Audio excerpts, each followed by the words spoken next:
자, 이번 시간에는 기량제에 대한 설명들을 하도록 하겠습니다. 자, 기량제에 관계되어 있는 주요 약물들을 열거할 수 있으면 좋을 것 같고, 그 다음에 기량제의 작용 기전, 그 다음에 임상 응용, 그리고 중요 부작용에 대한 설명을 할 수 있으면 좋겠습니다. 자, 그 알파 아드레날린 수용체 차단제와 그 다음에 베타 아드레날린 수용체 차단제에 대한 설명들을 순차적으로 하도록 하겠습니다. 우선 그 알파 아드레날린 수용체 차단제에 대한 설명을 드리죠. 이 녀석들은 우선 페녹시벤자민이 있습니다. 알파1, 알파2 수용체 두 가지 다 비경쟁적으로 차단하는 녀석입니다. 옆쪽에 보시게 되면 굉장히 빠른 속도로 공유결합을 해서 비경쟁적으로 차단하는 모습들을 보여줄 수가 있게 되죠. 이 비경쟁적인 차단을 하게 되면 효능을 낮춘다라고 말씀드렸고, 그 경쟁적인 차단을 하게 되면 원래 그 내인성의 효력에 대한 부분들을 낮추는 특징들을 갖고 있다라고 말씀을 드렸었습니다. 이러한 알파1이나 알파2 수용체를 비경쟁적으로 차단하게 되면 에피네프린의 상황을 역전시킬 수가 있게 됩니다. 그 본래 이제 약물을 투여하고 있지 않을 때 에피네프린이 벌어질 수 있는 상황들이 심장에 대한 그 수축에 대한 것들이 이제 증가가 되고, 노르에피린도 마찬가지로 증가가 되죠. 이랬을 때 에피네프린이 일어날 수 있는 상황들을 그 역전시킬 수 있는 특징적인 그 효과들을 발휘하게 됩니다. 다른 것들, 이소프레테레놀 같은 경우에는 베타 블로킹을 했을 때 그걸 역전시킬 수가 있고, 알파 블로킹에는 효과가 없게 됩니다. 마찬가지로 에피네프린은 베타 블로커에는 효과가 없게 되고, 노르에피네프린은 이제 이런 상황이라고 하는 것들을 이해하시면서 보시면 되겠습니다. 따라서 그 페녹시벤자민 같은 경우에는 에피네프린의 상황을 역전시키는 용도로 사용을 할 수 있게 되고요. 따라서 치료 그 용도라고 하면 그 부신 수질에서 그 카테코라민 분비 세포가 이제 많이 분비하는 세포 종양들이 발생하게 되는데, 그 이러한 갈색 세포종이 연관이 되게 되면 짠분비나 고혈압 같은 것들이 생길 수 있게 됩니다. 그래서 이런 경우에 페녹시벤자민 같은 것들을 처리를 해서 그 알파 아드레날린 수용체를 차단을 하면 그런 효과들을 상쇄시킬 수 있게 되겠죠.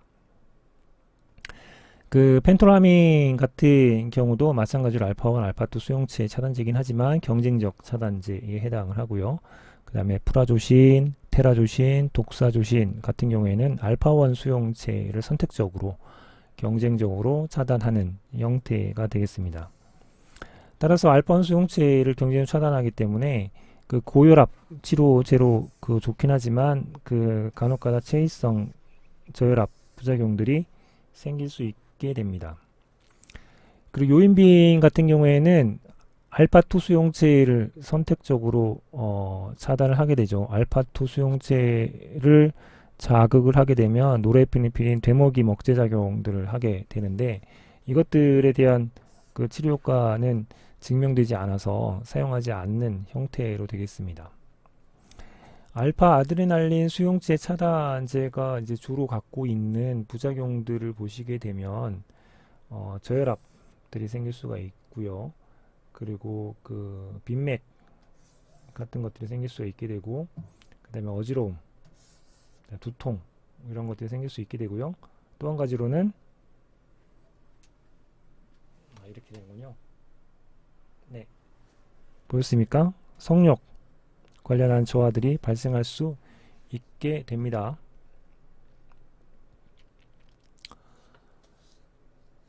자, 그 다음에 이제 아드레날린, 베타 아드레날린 그 수용체 차단제에 대한 설명들을 보시면, 베타 차단제는 경쟁적 기량제는 아니고, 대부분 다 비경쟁적 기량제에 해당을 하겠고요.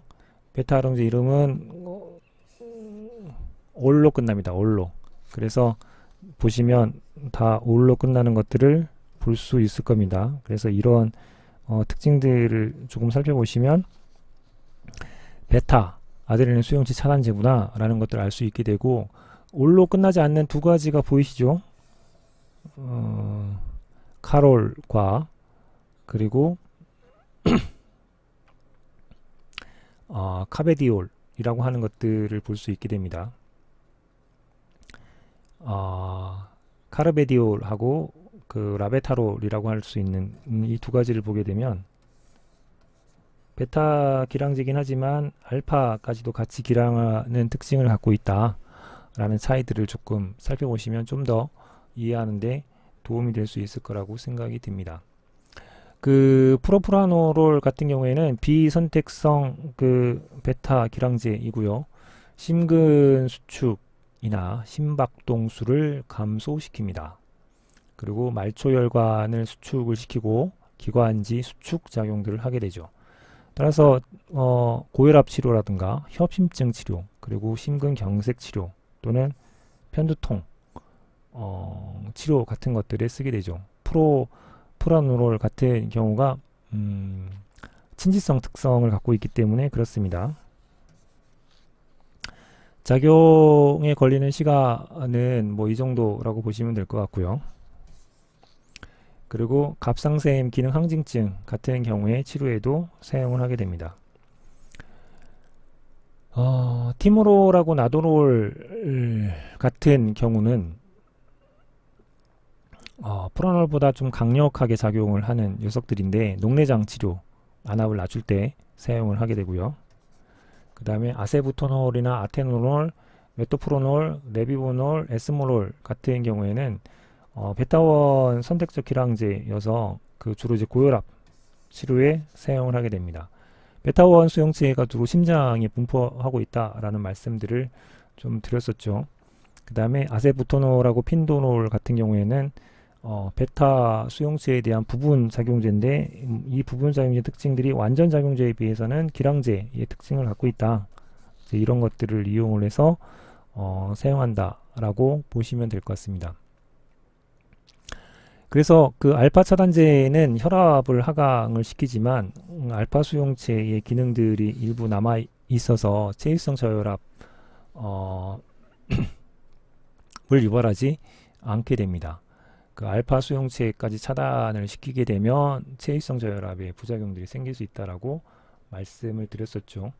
그래서 그 프로프라놀 같은 경우를 예를 들어서 보게 되면 기관지 수축을 시키고요, 혈관 수축을 시키고요, 그 다음에 심근의 박동에 대한 그를 축소를 시키는 형태들을 가지고 있게 됩니다.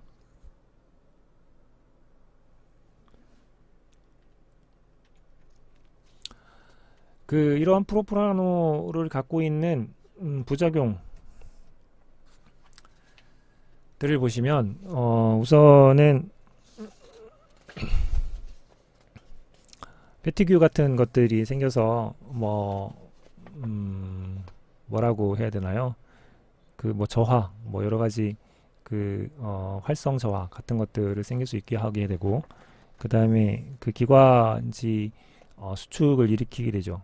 그에 따라서 프로프라노놀 같은 경우를 쓰게 되면 천식 환자한테는 좀 위험할 수가 있게 됩니다.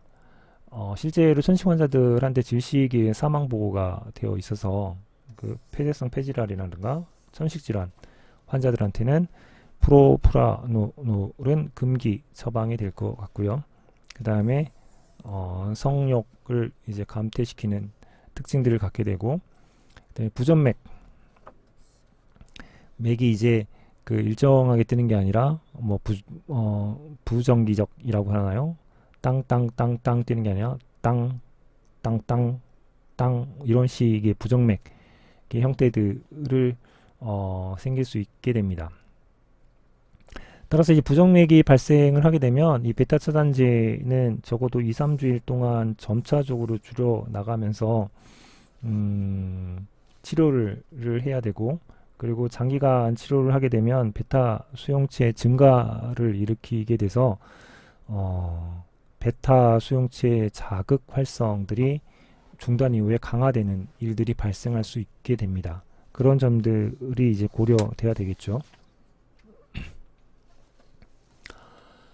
자, 이러한 그 신경전달 물질에 그 유리나 섭취에 영향을 미치는 약물들도 그 기량제로 이제 사용할 수가 있게 되는데요. 아까 그 노르에피네프린, 아드레날린 작용하는 기전들 중에 그 업테이크라고 하는, 즉 소폰에 업테이크하는 것들을 방해하는 물질들이 있었습니다. 그래서 베지클로 트랜스포트 하는 것을 억제를 해서, 즉 소폰의 노르에피네프린의 저장들을 낮춰 가지고 결국에는 아드레날린 작용을 감소시키는 역할들을 하게 되죠. 그 중에 대표적인 게 그 레저핀이라고 하는 것이 있습니다. 식물성 알칼로이드의 종류이고요. 그 저장 소프로 이제 그 노르에피네프린을 저장시키려고 하게 되면 마그네슘 ATP 의존성 수송이 일어나야 되는데, 이것들을 차단을 함으로 해가지고 소포 내의 저장들을 감소시킵니다. 그 결과 그 탈분국이 일어나서 소포의 수축 반응으로 분비를 시키더라도 저장된 노르에피네프린이 적기 때문에 유리가 낮아지게 되겠죠. 대신 그 이런 식의 반응들을 하게 되면 소폰의 저장이 이제 적게 만드는 과정까지 거쳐야 되기 때문에 작용 발현 시간이 나타나는 데는 굉장히 천천히 나타나지만, 한번 작용을 해서 소폰의 이제 노르에피네프린이 낮춰지면 작용 지속 시간들은 길다라고 하는 특징들을 갖게 됩니다. 따라서 이런 특징들 때문에 정신분열증 같은 흥분된 정신 상태의 증상을 완화시키는데 사용할 수 있게 되죠. 대신 그러한 완화 현상이 나타날 때까지 복용을 조금 긴 시간 동안 해서 진행을 해야지 그 작용 반응이 나타난다. 그런 특징들이 있다 라고 하는 것들은 주의해서 보셔야 할 점 중에 하나입니다. 자, 이상 그 베타 아드레날린 수용체 차단제를 이제 요약을 해보면, 그 베타1, 베타2 비선택적으로 차단하는 것들이 있고요. 그 다음에 베타1 선택성 차단하는 약물들이 존재를 하고, 그 다음에 여기는 뭐 따로 이제 설명이 안 되어 있지만 베타2 스페시픽 차단제를 사용을 해서 기관지 확장제를 쓸 때 쓰는 것들도 있게 됩니다. 그것들은 나중에 호흡기 질환 할 때 다시 한번 설명을 할 수 있는 기회가 있을 것 같고요. 그리고 그 나비보놀 같은 경우가 이제 에노 같은 것들을 그 증가를 시켜서 고혈압 치료에 이제 주로 사용을 하는 경우들이 있게 됩니다. 이 녀석들은 뭐 협심증이라든가 고혈압 치료에 이제 사용을 하게 되는데, 고혈압 치료에 좀 선택적으로 사용하는 녀석들이 있고요. 그리고 뭐 협심증에 사용하는 때 쓰는 녀석들이 있죠. 협심증 같은 또는 그 심근경색 이런 거에 사용하는 것들은 심장에 주로 있는 베타1 수용체를 스페시픽하게 억제를 하는 것들이 필요하기 때문에 이제 그런 경우에 이제 사용을 하게 되겠습니다. 또 다른 쪽으로는 그 미그레인이라고 해서 편두통 치료에도 베타 그 차단제가 그 유효하게 사용될 수가 있게 됩니다. 얘네들이 이제 혈관을 그 이완시키는 특징들을 갖고 있기 때문에 편두통이 이제 강력한 혈관을 수축시키는 특징들을 갖고 있기 때문에 그 혈관 이완 때문에 이제 벌어지는다고 생각되는 편두통의 치료에 유효하게 그 효과를 가질 수 있게 될 것 같습니다. 자, 이상으로 그 아드레날린성 기량제에 대한 설명을 쭉 드렸고요.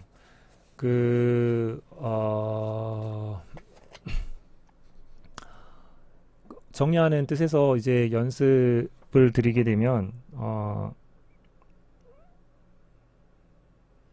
암페타민이라고 하는 것들을 과량 사용해서 이제 응급실로 실려왔다라고 합니다. 그 암페타민이 어떤 거냐면 교감신경 뉴런에서 노르에피네프린 유리를 항진시키는 간접 아드레날린성 작용제 중에 하나였죠. 그 지난 시간에 설명을 쭉 드렸습니다. 이제 이렇게 돼서 노르에피네프린의 그 기능들이 항진이 돼서 교감신경이 이제 흥분이 되게 되면 그 혈압이 높고 부정맥 같은 부작용들이 나타날 수 있게 됩니다.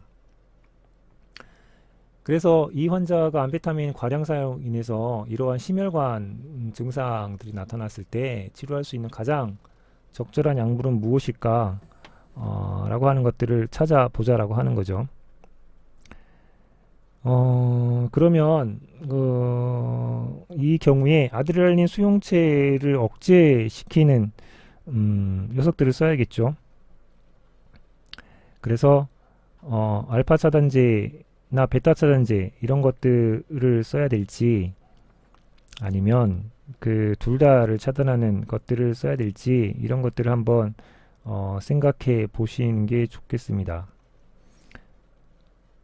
그래서 그런 측면에서 어떤 녀석들이 그 알파 차단제인지 그리고 어떤 녀석들이 베타 차단제인지 또는 어떤 녀석이 둘 다를 그 차단할 수 있는 녀석인지 생각을 해보시면 좋을 것 같습니다.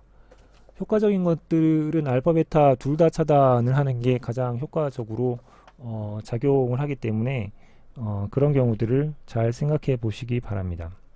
단지 그 알파만 또는 베타만 차단해서는 그 효과적으로 심혈관 효과를 완화시키는 데는 좀 부족한 측면들이 있다라고 하는 것들이 이 문제를 푸는데 고려 대상일 것 같습니다. 따라서 그 각각의 그 작용들이 어떻게 되는지 한번 생각을 해보시면 좋겠죠. 그리고 베타 차단제에 대한 특징들을 설명을 했고요. 그럼 따라서 어떤 방식으로 접근해야 되는지 한번 정리해 보시고 그 이번 시간에 공부했던 아드레날린성 기량제에는 알파 차단제는 뭐가 있고 그리고 베타 차단제는 뭐가 있고 그리고 그런 것들이 어떤 작용들을 하며 그리고 그런 것들을 차단했을 때 어떤 부작용들이 일어나는지 한번쯤 정리하고 공부하는 시간들을 가졌으면 좋겠습니다. 이상으로 그 아드레날린성 기량제 파트도 마치도록 하겠습니다. 고생하셨습니다.